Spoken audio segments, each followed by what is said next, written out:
Assalamualaikum warahmatullahi wabarakatuh. Bertemu kembali dengan saya Purjianto dalam mata kuliah pengambilan keputusan. Jika nanti ada pertanyaan atau hal-hal yang ingin disampaikan, silahkan disampaikan melalui purjianto295@gmail.com. Baik, kali ini kita akan masuk ke pertemuan yang ke-9, yaitu metode pengambilan keputusan.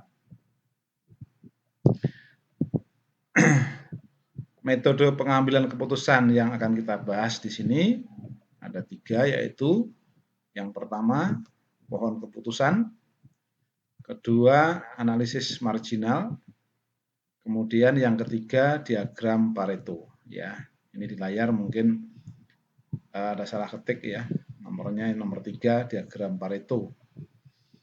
Yang pertama adalah pohon keputusan. Yang pertama pohon keputusan dengan diagram tulang ikan atau fishbone. Diagram tulang ikan ini berguna untuk menentukan faktor-faktor yang berakibat pada suatu karakteristik kualitas. Diagram ini menunjukkan antara sebab dan akibat. Ada 5 faktor utama, ya, yaitu manusia, kemudian metode kerja, kemudian lingkungan, kemudian mesin atau alat, dan material atau bahan. Langkah-langkah pembuatan diagram sebab akibat atau fishbone yang pertama adalah menentukan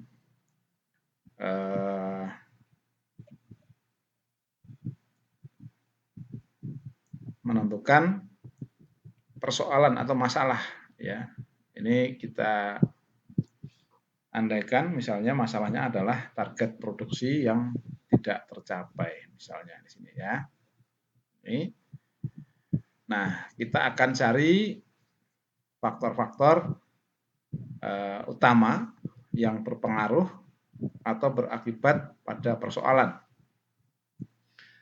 yaitu menyangkut manusia, metode kerjanya, kemudian material, mesin atau alat, dan lingkungan.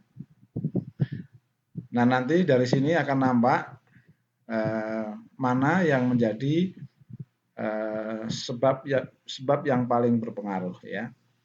Nah, misalnya apa? Misalnya orang.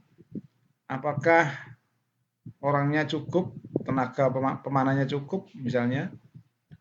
Kemudian apakah orang-orangnya sudah memiliki pengetahuan yang baik dalam hal panen misalnya? Nah, ini diidentifikasi. Kemudian misalnya mesin atau alat.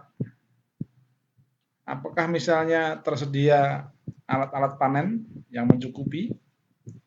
Kemudian misalnya apakah kendaraannya cukup? Alat angkutnya cukup? Nah, ini diisi di duri-duri ini ya. Semakin banyak durinya ini semakin baik. Artinya banyak hal yang bisa kita deteksi, kita gali. Kemudian lingkungannya apakah sedang hujan ya, lalu jalannya banjir misalnya, sehingga buah tidak bisa diangkut keluar dari kebun misalnya. Nah, ini semua diteliti ya, sampai duri-duri yang kecil seperti ini ya. Kemudian mencari dan memperinci lebih jauh faktor-faktor yang berpengaruh pada faktor utama dengan teknik sumbangsaran ya. Jadi ini bisa dengan cara brainstorming ya, dengan cara berkumpul dengan beberapa orang, mencari ide-ide atau saran-saran dari orang lain ya, apa-apa saja ya, faktor-faktor yang berpengaruh pada faktor utama ya. Nah, ini bisa dikembangkan lebih jauh ya.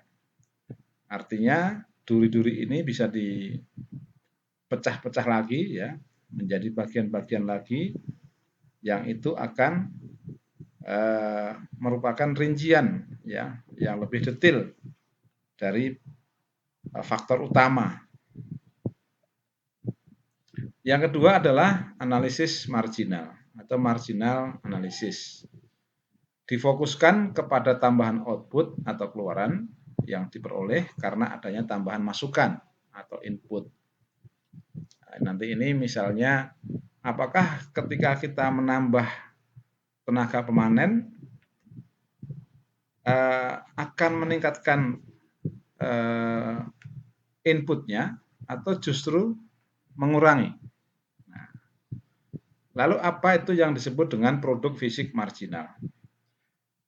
Tambahan pengeluaran atau output yang dihasilkan dihubungkan dengan pendapatan yang diperoleh dan biaya yang dikeluarkan. Akan diketahui hasil produksi atau penghasilan optimal. Konsepnya adalah melihat batas tambahan atau input yang diperkenankan, sebab jika batas tambahan input tersebut dilanggar, maka keluaran atau output yang diperoleh tidak akan bertambah lagi, melainkan semakin menurun. Nah, ini contohnya misalnya dengan satu orang pemanen, maka TBS yang dapat dipanen sebanyak 800 kg. Nah, misalnya dengan 6 orang pemanen, maka TBS yang dapat dipanen ini sebanyak 4.000 kg. Produk fisik marginalnya 100. Nah, tetapi justru ketika kita menggunakan 7 orang pemanen, justru produksi atau TBS yang diperoleh justru malah turun, yaitu menjadi 300 atau 3.700. Nah, ini yang disebut dengan analisis marginal ya, sehingga setiap penambahan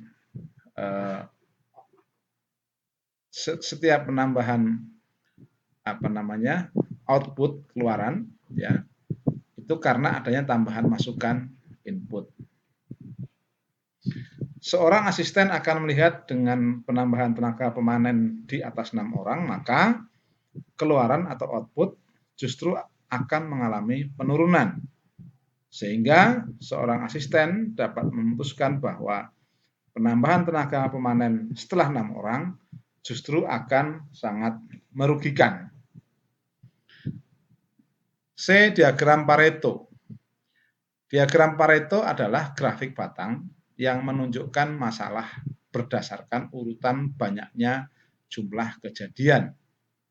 Urutannya mulai dari jumlah permasalahan yang paling banyak terjadi sampai yang paling sedikit terjadi.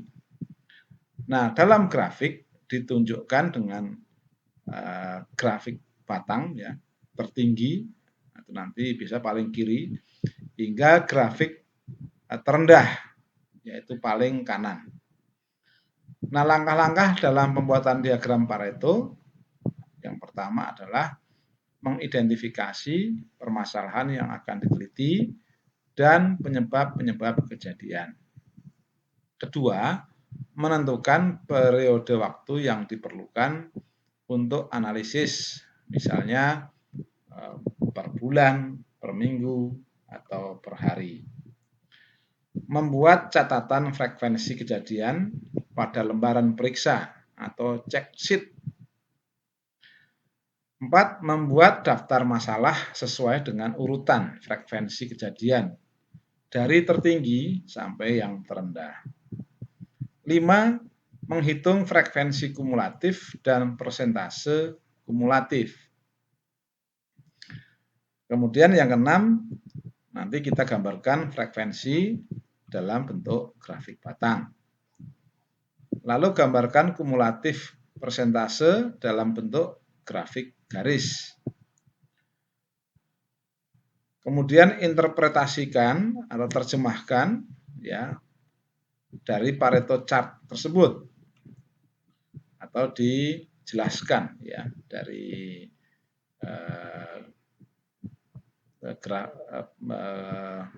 grafik batang tersebut ya, dijelaskan. Kemudian mengambil tindakan berdasarkan prioritas kejadian atau permasalahan. Dan ke-10, ulangi lagi langkah-langkah di atas, mengimplementasikan tindakan. Misalnya, permasalahan di Abdeling X Kebun Y semester 1 tahun 2018 misalnya. Nah, ini lembar catatan frekuensi kejadian per bulan. Permasalahannya yang diidentifikasi adalah buah restan, kemudian berondolan, itu tidak boleh lebih besar dari 3%, ya.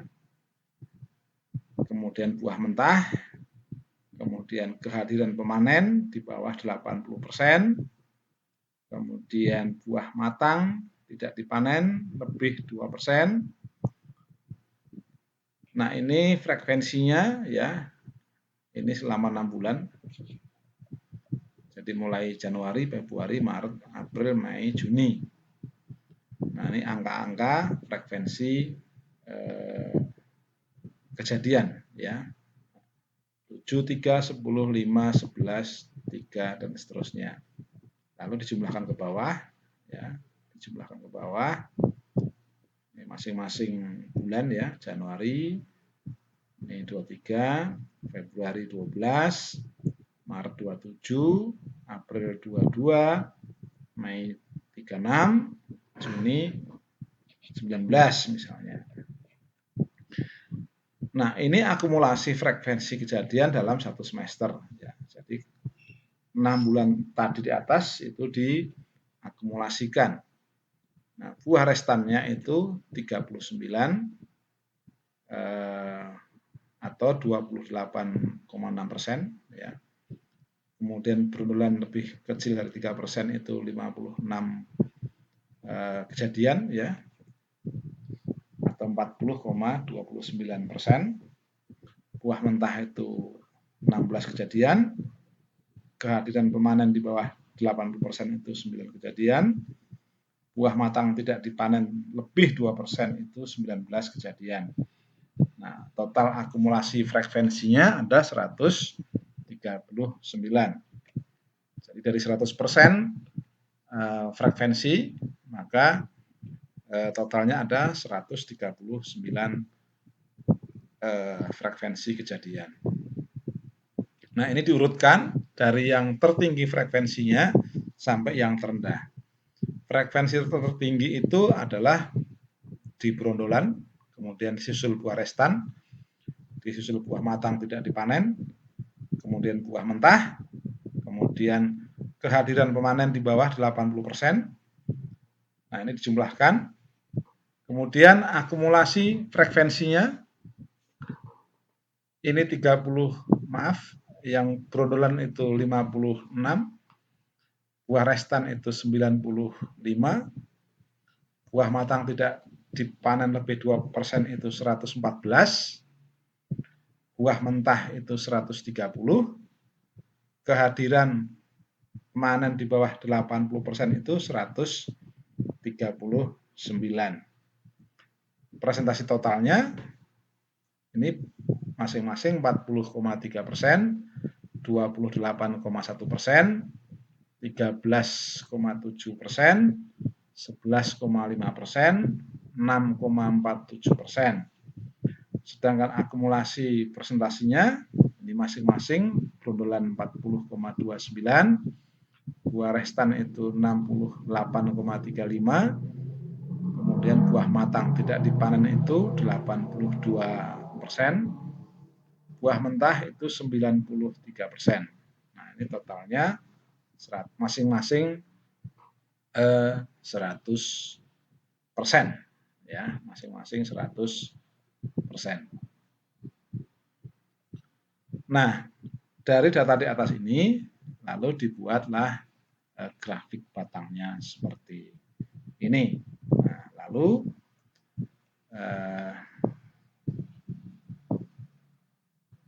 ini dapat dibuat dengan Excel ya, dengan Excel. Jadi data ini silakan saudara dimasukkan ke dalam Excel, lalu dibuat grafik batangnya.